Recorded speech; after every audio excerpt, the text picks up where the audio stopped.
misfortune, a few surnames add to the confusion. One such is Lucas, which is French Luca in origin, but was imported to England at the Norman invasion and anglicised by the time of Trafalgar.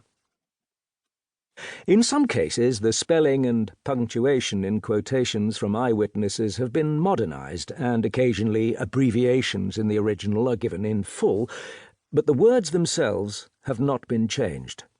When monetary values have been mentioned, the modern equivalent, using a rule of thumb of multiplying the value by 50, has sometimes also been provided, but this can be no more than a very rough guide. At the time, sailors had various approximate measurements for distances that are no longer widely used. A pistol shot was about 25 yards, a musket shot approximately 200 yards, and a gunshot about 1,000 yards. A cable was 200 yards, a fathom 6 feet, and a league 6,116 yards, equivalent to 3 nautical miles. The nautical mile was then equivalent to 6,116 feet, but is now a distance of 6,080 feet. A knot was regarded as the speed of 1 nautical mile per hour, or sometimes as just the distance of 1 nautical mile.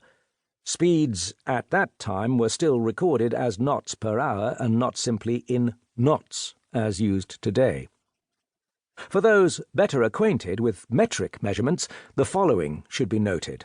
1 foot equals 0.30 meters. 1 yard equals 0.91 meters.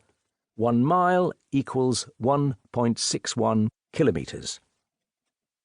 The Battle of Trafalgar is one of those rare events in history about which everyone knows something, because almost instantly it became part of British heritage and assumed almost mythical status.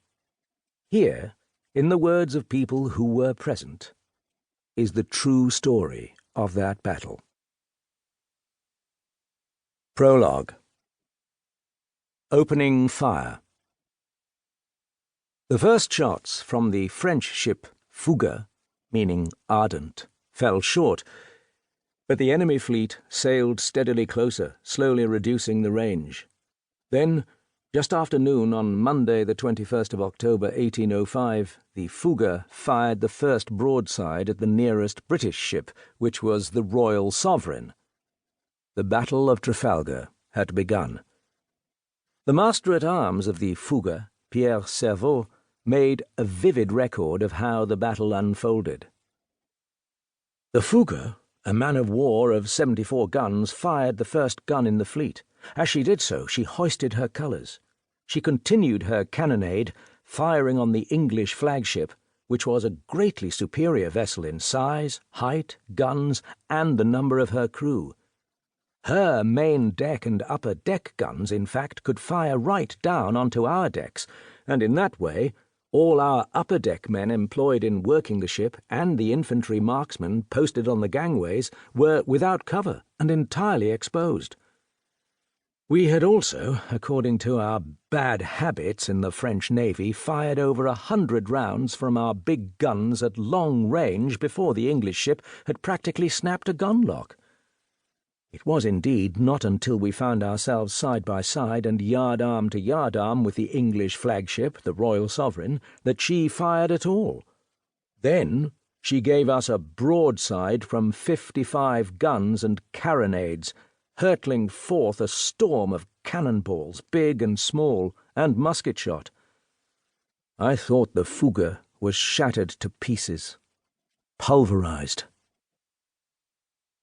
Although the shock of the Royal Sovereign's first broadside had quite literally knocked the Fougueux sideways, the damage was largely confined to the upper decks and rigging, as Serveau quickly realized.